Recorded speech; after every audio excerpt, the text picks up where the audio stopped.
We got the streets on locks. You don't know who you're messing with, man. I'm deep in the streets. KMOJ HD2 The Ice, Minnesota's coldest music. What's up, y'all? Coco and Lala helping it up. Yeah. Happy Wednesday to y'all. Thank you guys so much for tuning in today. Make sure you guys get a friend on here. We want to make sure as many people are listening as possible because we have an outstanding guest, an amazing guest today. Give it up for Dr. John-Lipman, everybody. Yay! Hello, Dr. Lipman. Hello, thanks for having me. Thank you for being here. Absolutely. So we're gonna pause just for 1 second. Please be safe out here in these streets. Y'all know Minnesota just got dumped on. I know it's been 2 days since the snow came. I have read almost 400 accidents in a 5-hour window. Be safe out here in these streets. Leave early. Take your time. And if you're running late, I don't care. Don't rush. Just get there safely. Absolutely. So we have an amazing guest today, and he is going to talk to us about something I think a lot of women wonder about and are dealing with. So, Coco, would you like to introduce our amazing guest today? I do. So we have Dr. John-Lipman, as I had mentioned before, and he, what I would consider, and probably a lot of other people would consider, is the foremost in fibroid embolization. And I shared a little bit on my personal Facebook page that I had a fibroid, and I decided to take care of it with fibroid embolization, and to each their own, because I know people are like, well, you know, I was having these symptoms, and this is what I decided to do. Or some people didn't even know that fibroid embolization was an option. So I am pleased for you guys to meet Dr. John-Lipman, the foremost in fibroid embolization in the country. Well, thanks for having me. I really appreciate it.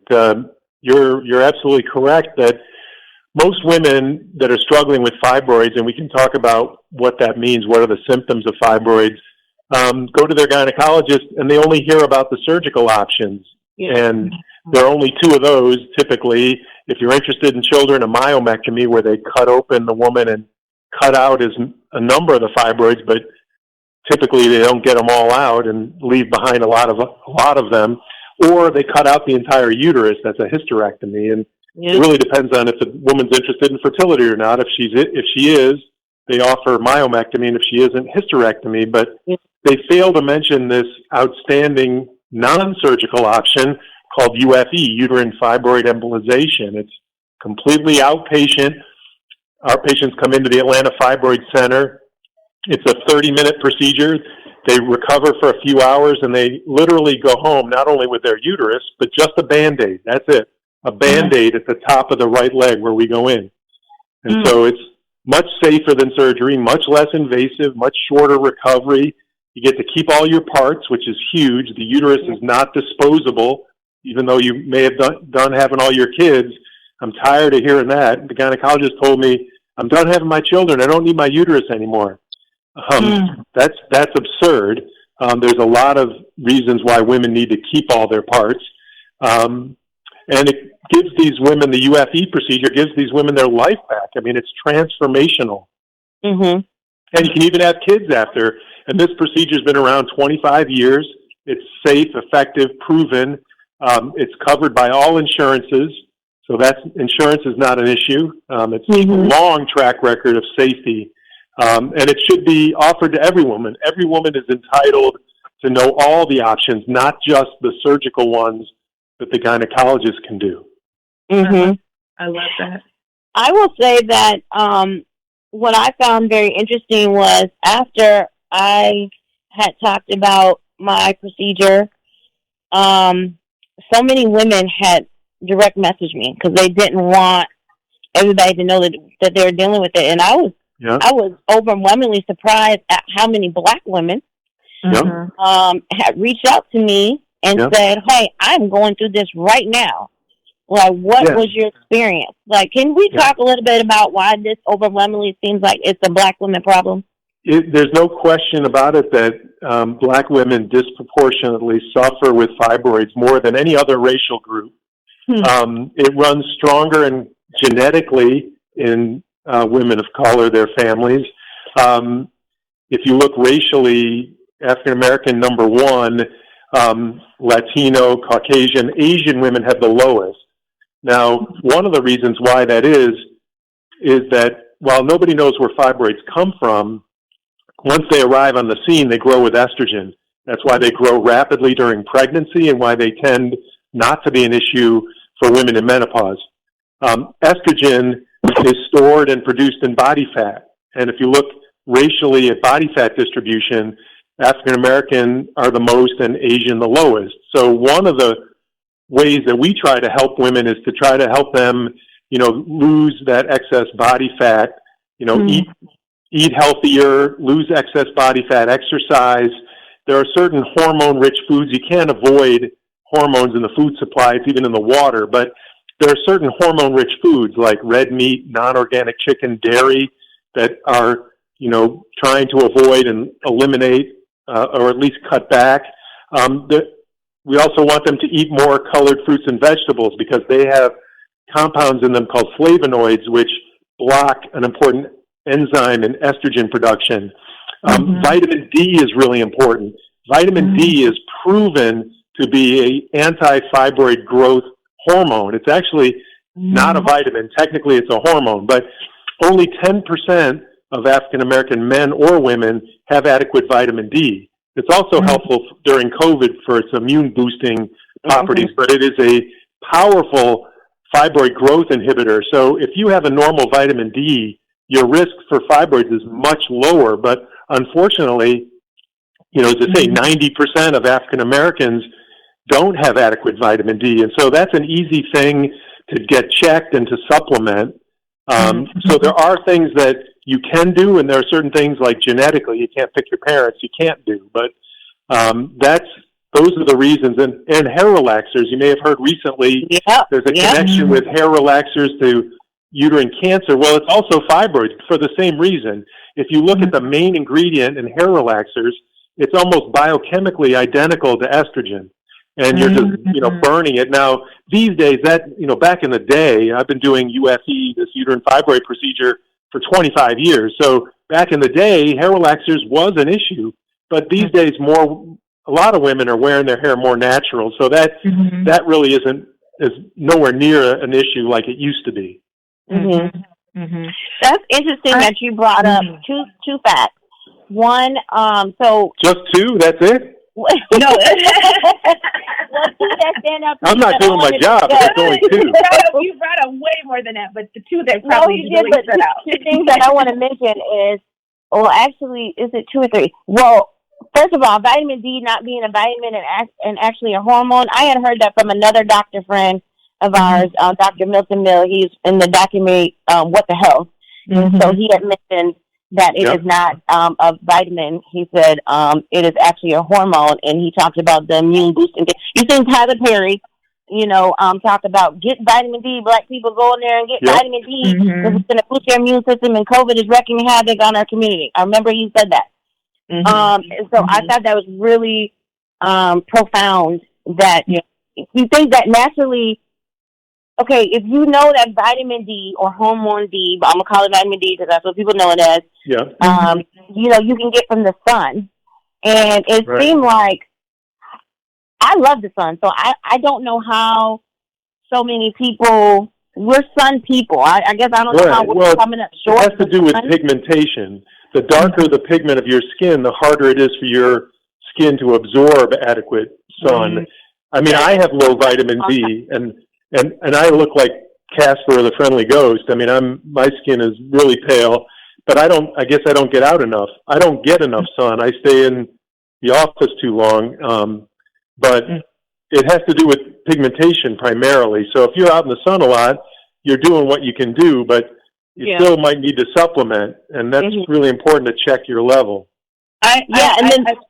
I'm glad you said that, because I think especially for those listeners that live in the state of Minnesota, and I have low vitamin D, and I know living up there, you know, I did what I could to get outside, but it's cold.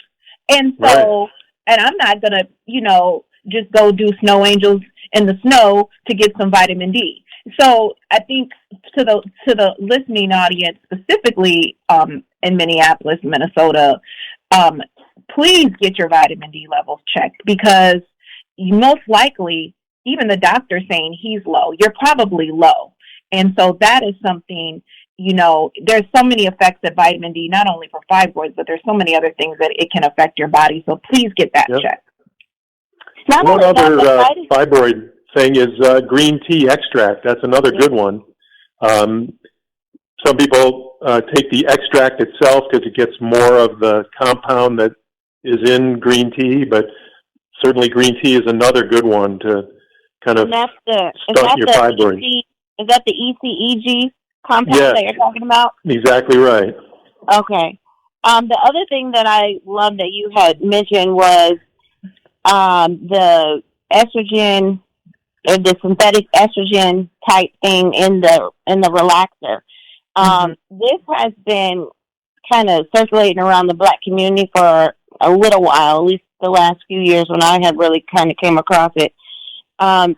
Just curious. So you're saying that there's probably some truth to that claim that there. Oh, absolutely is. Yep. Okay. Well, y'all heard it. So, wow. You gotta be mindful. It's just another exogenous exposure to estrogen. Your scalp is very vascular, and you kind of, burn it right into your scalp, into the bloodstream. I mean, it's, you're getting exogenous estrogen or estrogen-like compounds, and that'll increase your risk for fibroids, and apparently it's also increasing risk for uterine cancer. I did that recently. I think so my background is nursing. I've mentioned this many, many times on the show. I say that to say a lot of people forget that your skin is your largest organ. Yes. People will do all kinds of things to their skin and rub on it and scratch on it and put Sharpie mark. They're doing all kinds of things to their skin, not realizing that it's an organ. So it's living and breathing. It's bringing everything into your body, what you put on it. Even things like topicals, lotions, creams, oils, all that. You're like, oh, it absorbed in. Well, think about that. Where did it absorb into? Your body. So it does make sense that something that you're putting on your scalp, your skin, is being absorbed into your body. So I think just being mindful and being intentional about what you're putting on your body is just as important as what you're putting in your body. So thank you for bringing that up. And I like what you said about, this procedure. I think you said UVE. UFE. It's also called UAE. It's the same procedure. One is uterine fibroid embolization and the other uterine artery embolization, because it's the uterine arteries that we're in when we knock out the fibroids. So just to kind of explain it a little bit, how UFE works is we basically gain entry into the body at the top of the right leg where you feel your pulse. Now, you can also, some people use the left wrist, but I like the top of the right leg. It's a much bigger artery. It's closer to the target. And so you gain access, and you have a uterine artery on each side of the uterus that supplies pretty much, that half of the uterus, if you will, and all the fibroids. And so you can consider the uterine artery as a tree. And so you have a tree on each side of the uterus. You have the main trunk, and then it branches and gets smaller and smaller till you get out to the leaves. The fibroids are the leaves of the tree, and I know what size those tiny branches are, and I can flow direct these particles to plug up the blood supply to all the fibroids in the uterus. So without a blood supply, those fibroids are going to die, and as they die, they soften and shrink, and as that occurs, a woman's symptoms go away. So this 30-minute procedure where we just thread this little catheter the size of a piece of spaghetti into each of the uterine arteries one at a time. 30 minutes later, we're done. We've done both sides. We pull the catheter out, put a Band-Aid at the top of the right leg. She recovers for several days, and By the time I see her in follow-up in 3 months, she's a brand new woman. She's not having these crime scene-like periods where she's bleeding like a faucet, going through pads and multiple pads and tampons, diapers, just bleeding horrifically. They're anemic, they're tired, they're weak.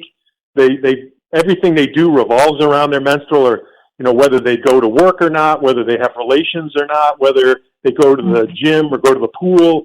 Everything they do revolves around this menstrual, and it's month after month, and it's just misery because they know it's coming and they know it's going to happen, and they may bleed 3 out of the 4 weeks out of the month sometimes, and it's just miserable, and they get transformed to a normal life again with such a simple procedure that's, say, outpatient, home the same day with a Band-Aid, but yet nobody knows about it, despite the fact I've been doing it for 25 years, and it's available in Minnesota. It's available throughout the country, but this is kind of what we're known for at the Atlanta Fibroid Center. Ladies, UAE, UFE, remember that, because, years ago, I had the opportunity, a doctor asked me, I was having some issues with a fibroid, and they were like, well, we can just take out your uterus. I wasn't going to have any more kids anymore. And they were going to do a half hysterectomy or something like that. And what they call it is a partial. They will take and it's nothing partial about it. And it's basically taking everything above your cervix. They leave your cervix and your vagina, but they take the rest of your uterus, which is 95% of it. So it's really a misnomer. I hate when they say, well, it's just a partial. Yeah, that's what they said. It's like a partial castration. Oh, wow. And I decided not to do it because my mom at the time, was like, oh, you don't do that because you're going to have some problems after the fact. And she's very bright. And I'm like, okay, and I was suffering. And then, I think I changed my eating habits. No one really told me to, but I did it. So I stopped having the problem. But, for the ladies that are listening in Minnesota, it is HMO country, United Healthcare, Health Partners, all of those. You ladies, you have there's so many opportunities for you to go to the doctor tomorrow, today, and ask about this before you go and have this surgery. UAE, UFE, check it out. Read about it. Yeah, let's just quickly talk about hysterectomy. It's the second most common surgery in the United States, which is staggering because half the population are men. They don't have a uterus. And it's the second most common surgery, and the most common reason by far are these benign fibroids. And so it's completely unnecessary. For cancer of the uterus, it's appropriate, but the most common reason by far are these benign fibroids, and the average age is 39. And I've met way too many women less than 30 have already had hysterectomy, and none of them wanted it, but they were tired of suffering with the miserable periods and pain, and they gave in, only to later find out they could have had UFE, got their life back without any surgery, kept all their parts, and maybe even had kids. We've had numerous children after UFE. I've had multiple sets of twins. Our births are typically full-term and vaginal, but if you have myomectomy surgery, they won't let you have a vaginal birth. It'll be more surgery, C-section. In fact, C-section is the number one surgery done in the United States. Wow. So the bottom line is, no matter what your gynecologist tells you, you do not need a hysterectomy for benign fibroids.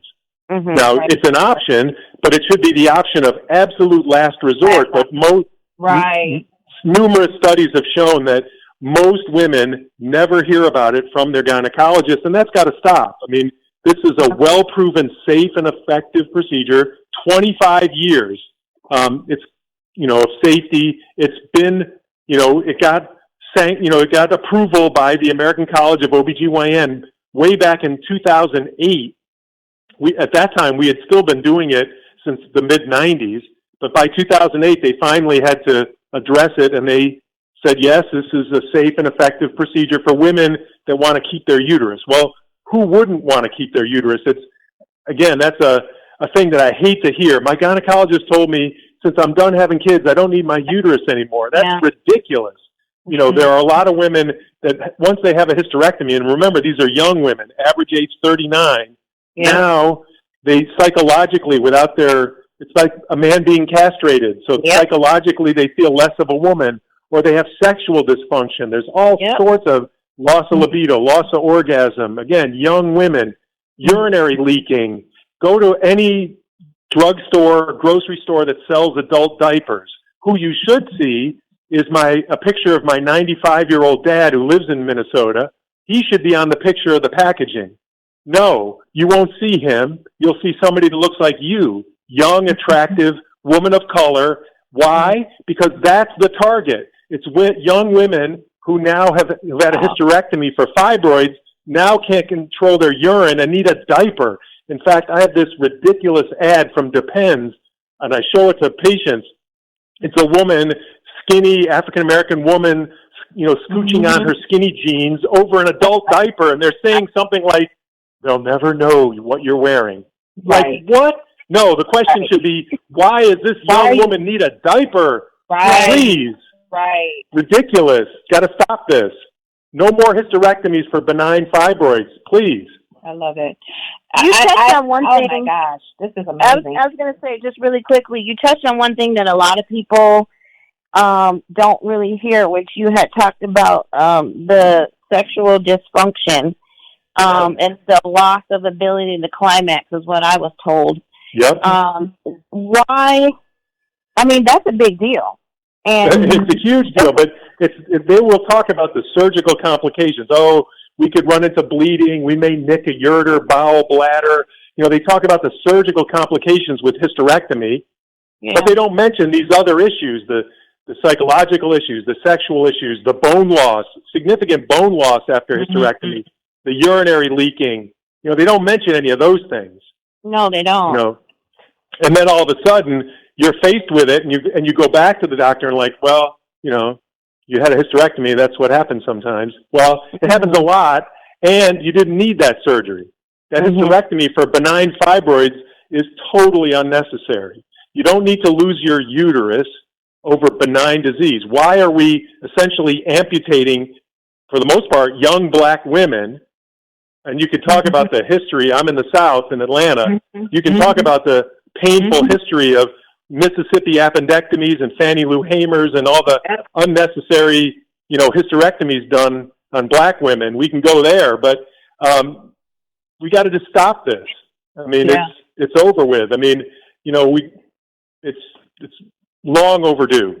Well, we can tell that you're definitely passionate about what you do, and that's what I love about you, is that you're coming with the facts, you're coming with research, you're coming with the scientific evidence, and you're coming with years and years and years of experience. I also was given the option of getting a hysterectomy, and my symptoms weren't even as bad as some other people's that I'm hearing. And they kind of came at me like, well, if you're done having kids, you know, you don't really need it. And I remember, again, because my background is nursing, I'm like, well, I know that when you lose a body part, it kind of, your body goes in the morning, kind of like phantom limb thing. And I couldn't understand that because something was in it that they say, you know, was pretty large. I'm like, well, if I have ice in my cup, I just dump the ice out, but I get to keep the cup because there's nothing wrong with the cup. And that's how I kind of viewed my uterus. So I'm like, well, there's nothing wrong with my uterus. And actually, I was in a situation where they kind of was like, well, we could take your tubes out while we're taking out your uterus. And I'm kind of looking at them like, oh, why? Oh, because, you know, if cancer were to start, it starts in the tubes. And don't worry, it's not going to cost anything extra. And I remember thinking like, oh, okay, well, that's thoughtful.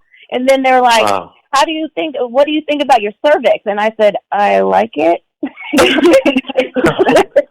Right. And they're like, oh, well, you know, just think about that. So I stepped back because I felt like they were doing too much. And I went the route of going vegetarian, giving up meat, you know, kind of stepping back to dairy and things like that. And that's kind of the approach that I took. Eventually, just because of the size of it, I did go ahead, you know, with you and got the embolization. And there's other things that they don't talk about. Hair breakage. There was hair breakage. I didn't understand. I didn't know those two things were connected, for one. Hair loss, even. Yeah, it can get women are anemic, so they lose, a lot of iron and hemoglobin, so they're weak, they're tired, they will chew and crave ice, they'll get migraine-like headaches, and in the South, they chew that Georgia white clay. It's called pica. They don't. And hair breakage, hair thinning, hair loss, and it's all reversible. Once you fix the fibroids, the anemia goes away, and their hair grows back in. Yeah, isn't that interesting? They thought it was gone for good, and see the problem is in the medical realm. Sometimes, because there's definitely good doctors out there, but sometimes they're more willing to fix the symptoms than they are the problem, and the problem will fix the symptoms. You need to get to the problem. Yeah, well, sometimes the quote cure end quote is worse than the disease. That's what hysterectomy is. Hysterectomy is definitely worse than what they were suffering with, because there's all these baggage side effects that happen to a lot of women after they have hysterectomy that they aren't aware of, that we talked about earlier. But hopefully this program and others will alert people to look into it, because unfortunately you got to kind of be your own advocate. I wish the gynecologist would tell you, but most won't tell you. So you got to advocate for yourself. You got to look into UFE and UAE, whichever, uterine fibroid embolization, UFE. Look into it if you're suffering with fibroids. And if you feel like, not just for fibroids, for any medical issue, if you go to a doctor and you feel like you're not being listened to or you're being dismissed, go find another doctor, because they don't deserve, the privilege of trying to take care of you if they're not listening to you, or if they're dismissing you. You know your body better than anybody on the planet. And so if you've got concerns, you bring them to your physician and you go over it. And then unfortunately, you got to kind of be your own advocate, look into things, whatever it is, in this case, fibroids, but, do that, be your own advocate, bring somebody with you, just to make sure that what you hear, you have another person to bounce it off of. Did he really say that? Yeah. Hysterectomy is my only option. I don't believe that. There must be something else. Yeah, and there is. There's something else, especially when you're talking about fibroids, and they're benign. So you have options out there. So we do have to go. The 30 minutes is up. Lala, I know. Wow, you have Dr. Lipman. He's on fire. I want a book. Dr. Lipman, do you have a book? Are you writing a book? I've got at least one book in me, probably several. Absolutely. Because we need you on a book tour. We need you on a nationwide book tour. We're speaking that into existence, because women of color need to hear from you. This is amazing. I'm just so glad we had you on the show. We're going to have you again, because this was amazing. Just amazing. From your mouth to God's ear. Yeah, absolutely. Dr. Lipman, can you tell our listening audience how they can follow you on social media and listen to your website? Absolutely. Our website is atlii.com, atlii.com, and our website has lots of information on fibroids and the UFE procedure. Our Instagram is popular. That's dr_ my last name, dr_ LIPMAN. We have a YouTube channel with over 150 videos on fibroids. You can even see a procedure on there. That's Atlanta Fibroid Center, Atlanta Fibroid Center on YouTube. Follow us. It's free, it's easy, and you can watch all sorts of important information on there. Okay, well, you guys, we do have to go. I know this was such a great show. We're definitely going to have to bring Dr. Lipman back. He's amazing. He's passionate. He's on fire for this, and this is something that more people need to hear, because, as you know, this affects everybody. Everybody, if it's not happening to you, it's happening to somebody that you do know. So be sure to follow Dr. Lipman and Atlanta Fibroid Center on social media. Please don't forget to follow Coco and Lala on Instagram, TikTok, and, of course, we have the show. We're going to be back on Twitch this evening. That's KITTCH. Catch us there around 6 p.m. Central Standard Time-ish. And then we are going to go live this evening and talk more about this radio show. Dr. Lipman, it was a pleasure to have you. We're going to have to bring you on the IG page. I'll connect with you on that. But again, thank you so much. And as always, you guys stay safe, be blessed, and peace out.